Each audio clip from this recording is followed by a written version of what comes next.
Salve.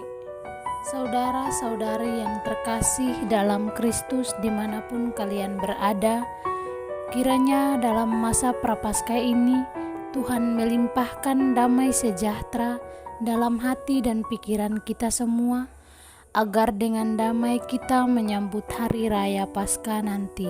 Bagi orang muda, generasi milenial, generasi paling modern, zaman yang kita genggam dan nikmati adalah hanya tempat persinggahan atau sementara saja.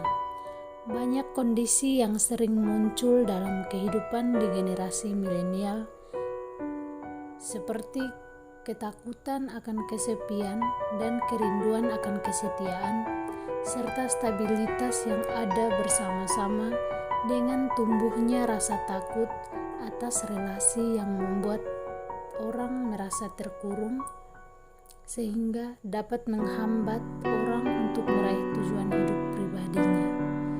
Dengan adanya relasi tidak menjamin adanya kesetiaan yang tulus, justru akan mendukung pribadi seseorang untuk meraih cita-citanya. Itulah kenyataan hidup yang penuh paradoks dan suatu saat akan membingungkan.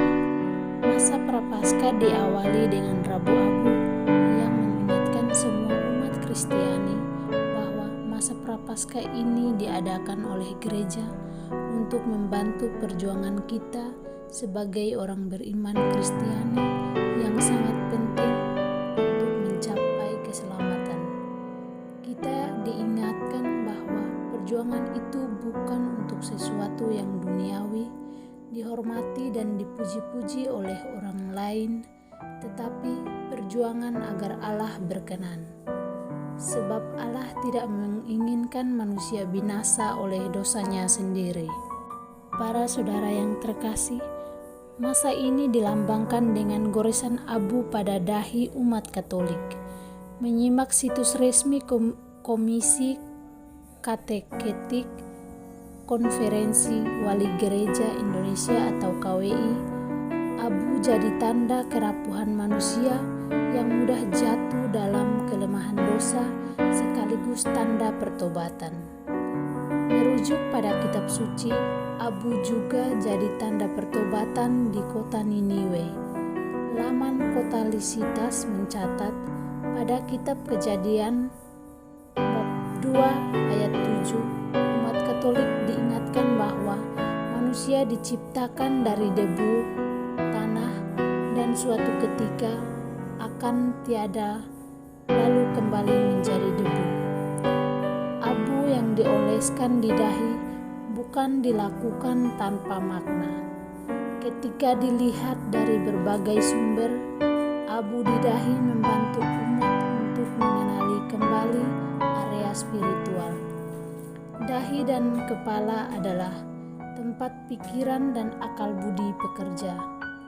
Terhitung sejak Rabu Abu, umat Katolik akan melangsungkan masa pertobatan selama 40 hari tanpa menghitung hari Minggu.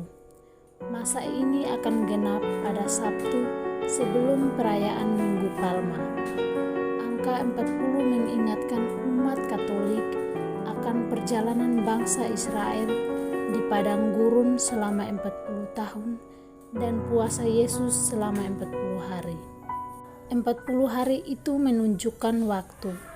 Itulah pralambang bahwa hidup di dunia ini adalah hidup dalam waktu.